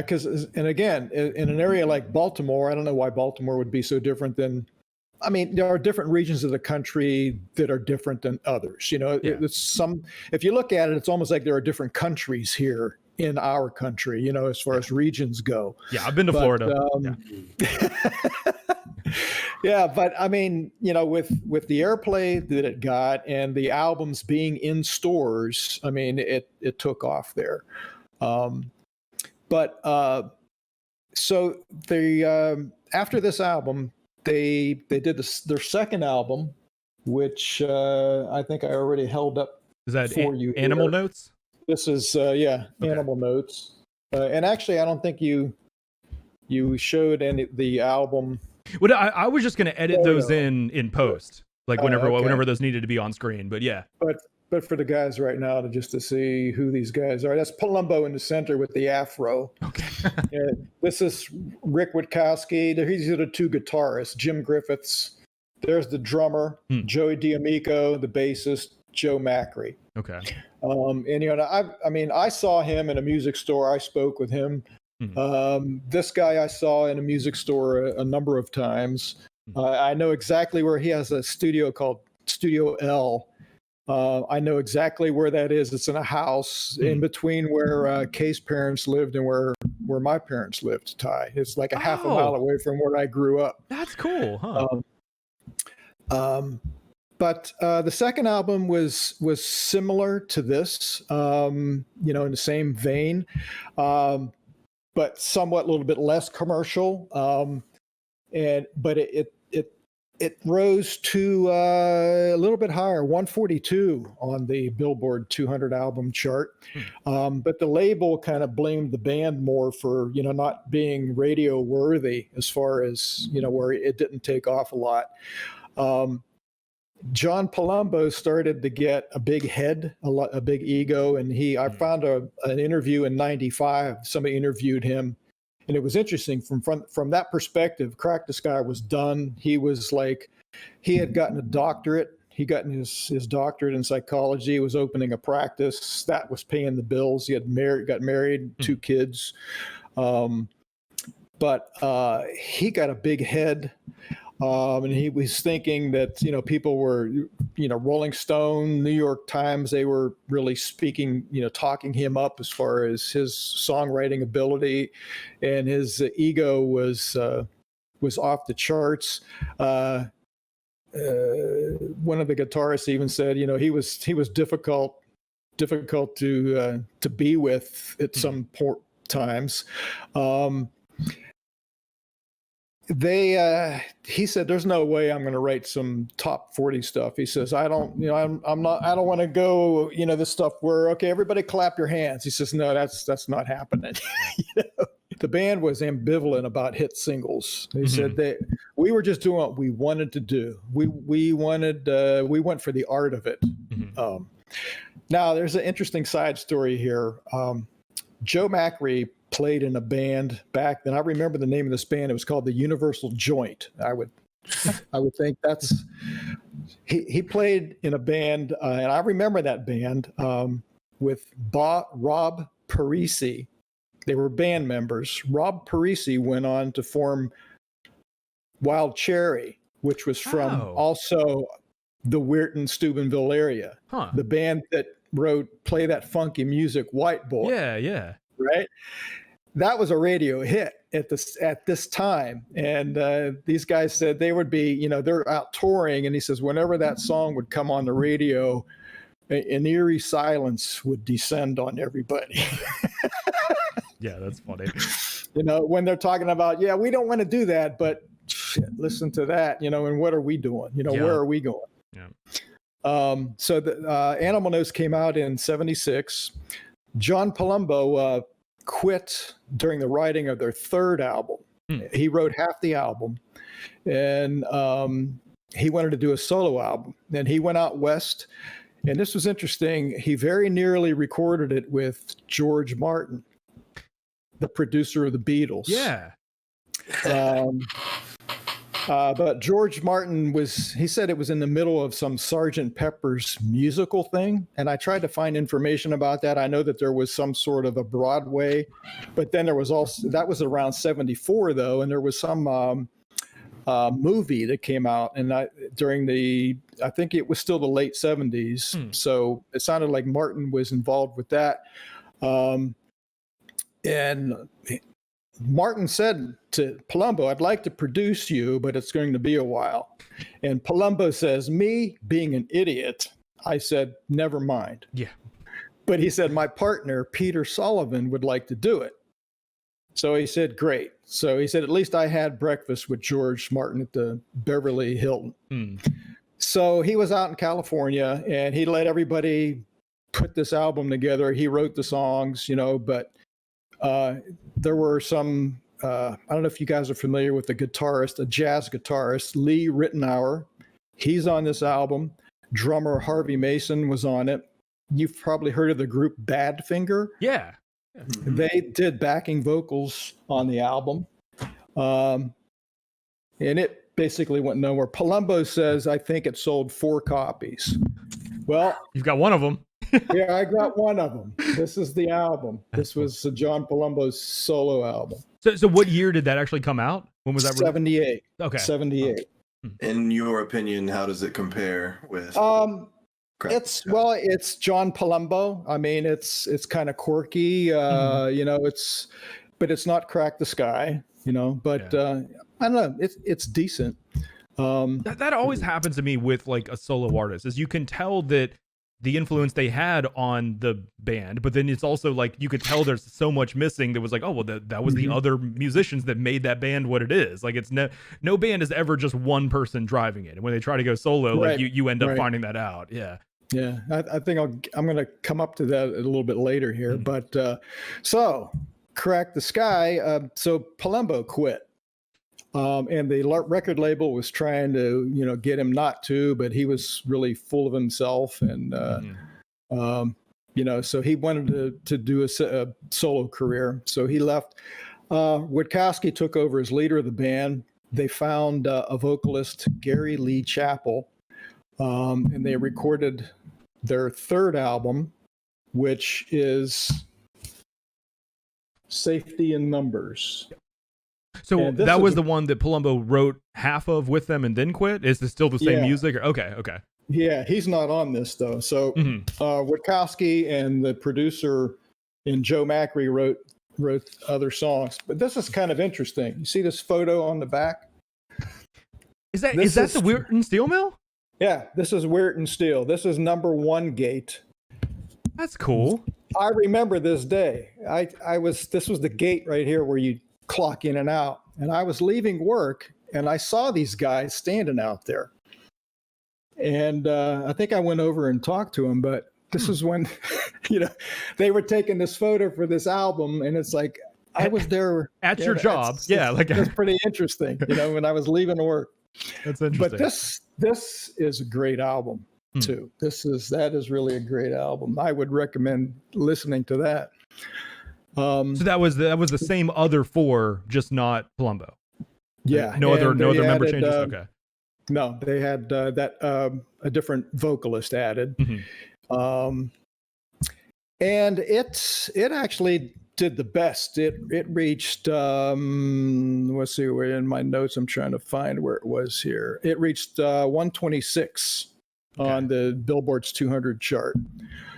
But after that album, then the one of the live albums that they did, this was Live Sky. This album opens up with, this band has come all the way down from an acid trip, I found this in Greensboro in a music store after we moved here.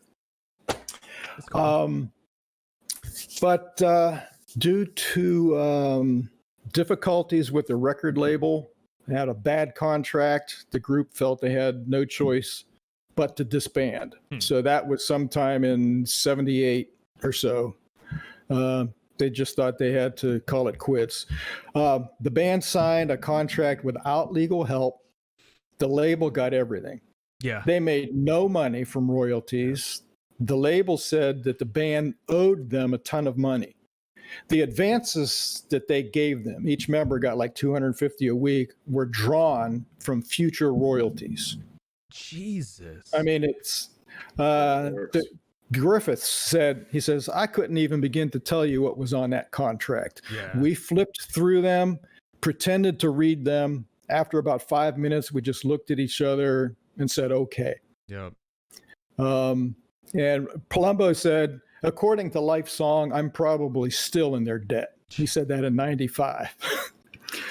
So he said they would come to regret that day. Wachowski says they had this thing called cross collateralization, which allowed the record company to write off nearly everything.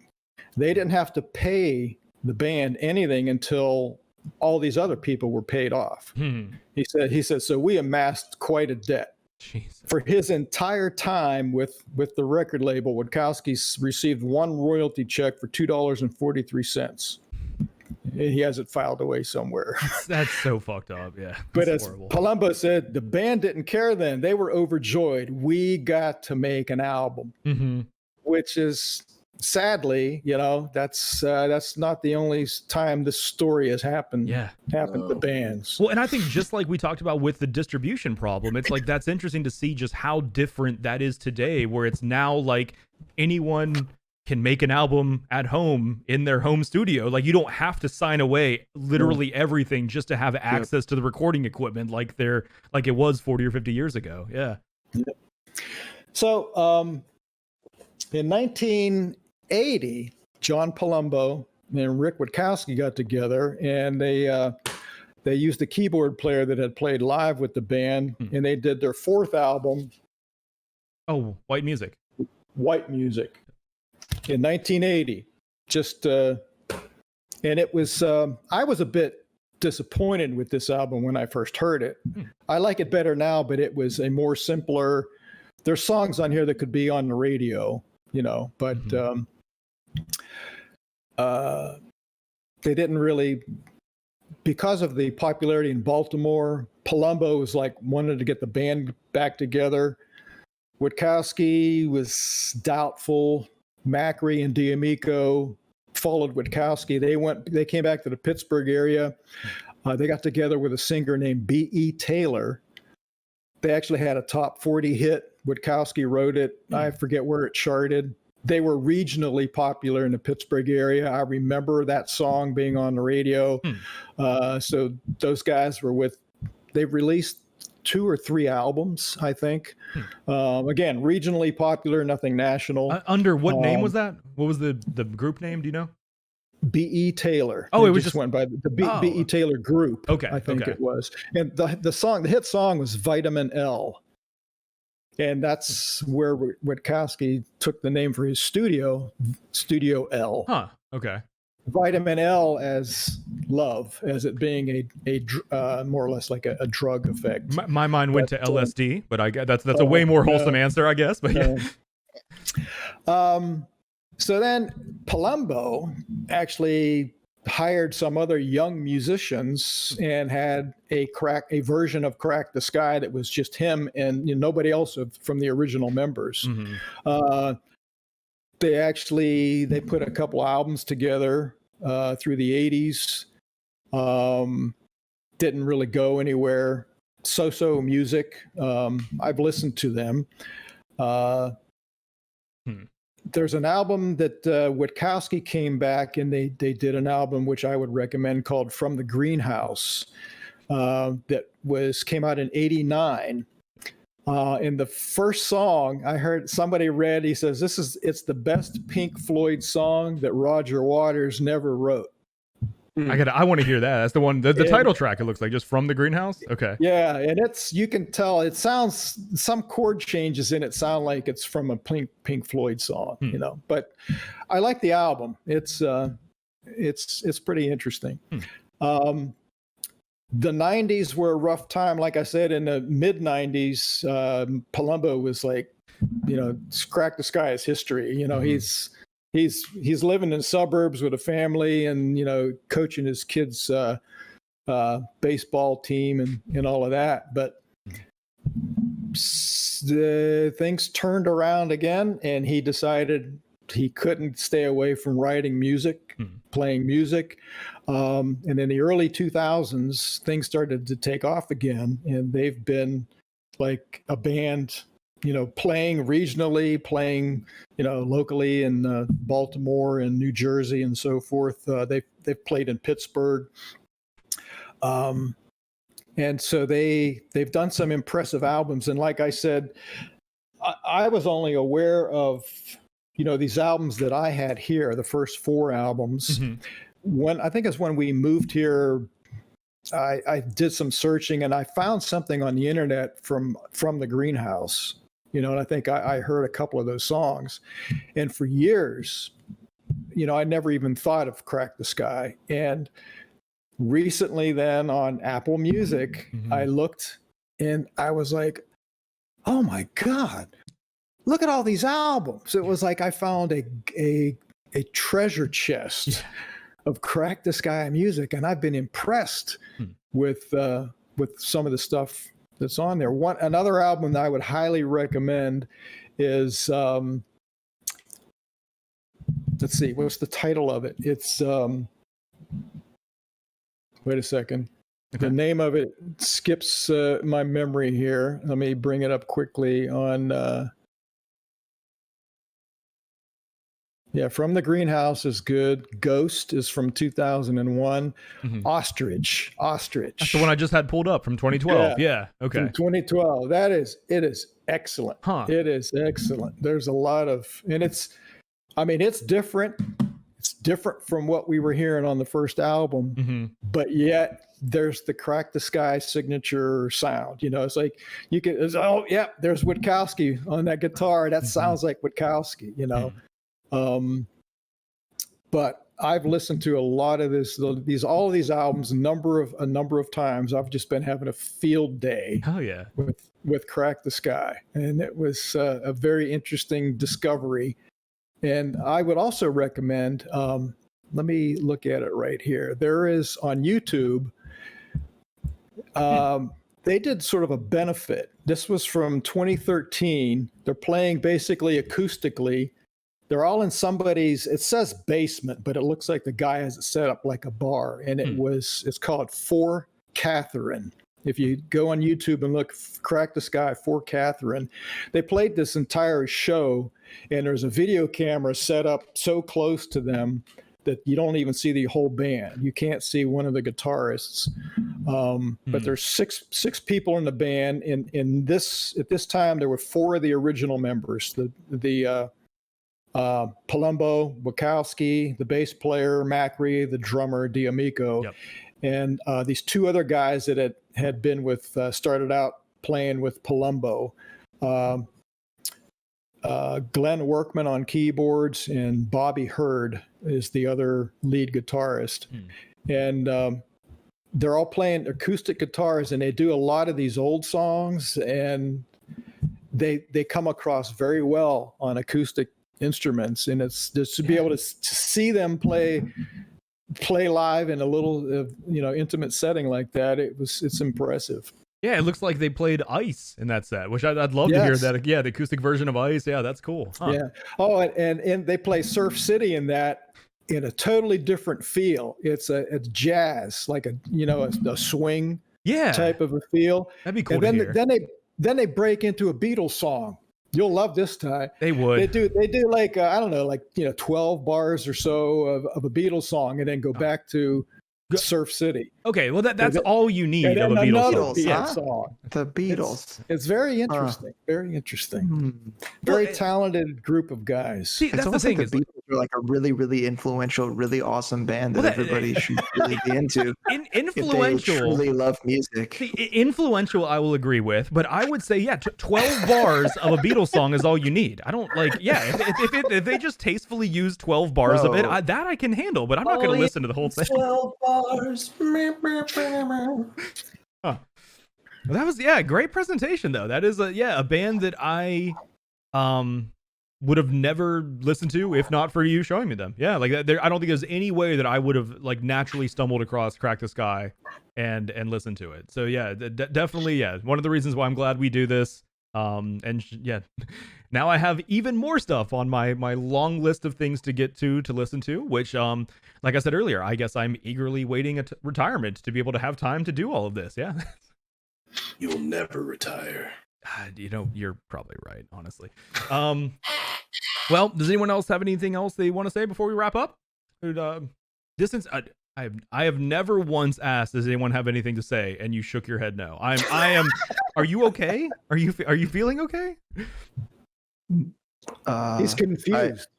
I actually hold on. I do have one thing to say. I love Lamp. Do you love Lamp more or less than Crack the Sky? I mean, Lamp is less confusing, but I like Crack the Sky better. I am glad to be able to spread the word a little bit about Crack the Sky. Yeah, to other humans. Yeah, they feel from everything we've heard and everything we've learned, criminally underappreciated. And it seems like literally like a victim, like I feel like I've talked about it 3 times now, but a victim of the times where it's like, if it would have happened today, that would not happen. If there was literally just, digital downloads where anyone who wanted to hear that album could have, it wouldn't be an issue. If they didn't unfortunately sign a shitty contract like that, where a record label took everything from them and even indebted them for their art, that shit is horrible to hear, but it's an interesting story though. Yeah. They have said themselves, in retrospect, it's like, maybe, we're glad maybe we could have been a one-hit wonder, and then we wouldn't even be here now. It's like, we're still here. We're still doing this. We're 40 years in and we're having fun, Oh, yeah. I have a personal affinity for this band because of being, from my hometown, but I still think that it's not just that. I mean, there's a lot of good stuff there. They were talented, and that first album was just epic. Say, all right, hypothetically, say you're a record label, right? And you have brought this band in, they have good music, and your expectation is that they will sell records. And you've decided to give them, whichever iteration of the band, 5 members, 10 members, $250 a week advance for record sales specifically, right? Mm-hmm. But you've talked to this band, you've had a conversation with this Palumbo guy who is vehemently against being top 40. Yep. What the fuck are we even doing here? Yep. And then you're going to blame them after the fact? Like, oh, well, they're not doing a good enough job of playing the music that would sell. It is 100% my fault for having the wrong expectations. Right. I should have known, feeling the artist out, talking to them, Yep. But as a business person, regardless of how you feel about the music, if you are aware that the creator of said music is not interested in being widely accessible and selling shit tons of records, why would you advance them money? Right. Yeah, the point is... It's the dumbest fucking thing I've ever heard of. Yep. The point is to make money, and I totally get that. It actually doesn't matter if you personally like the music. Yep. Yeah, so not only are they... they're just shitty business people. Just bad business people. True. Yep. 100%. Yep. Well, thank you so much for showing us this. This has been an enlightening episode. Now I have the insurmountable amount of work to edit this somehow. I have to turn this 3 hours down into an episode. So Jesus Christ, I have something on my plate. Guys, thank you so much for joining us for another episode. We will be back in a few weeks' time where Craig is presenting next. You've picked your next presentation, or are you winging it? I have it narrowed down to 3 bands. Okay. Okay. Cool. Well, you really impressed me with the last one. Catfish and the Bottlemen was something that I like, similar to this, would never have heard of if it wasn't for you showing it to us. So like, I'm really excited to see what you have next time, man. So guys, yeah, thank you so much again for joining us. We are going to end this episode here, and join us in a month or so for Craig's next presentation. Yeah. Take care.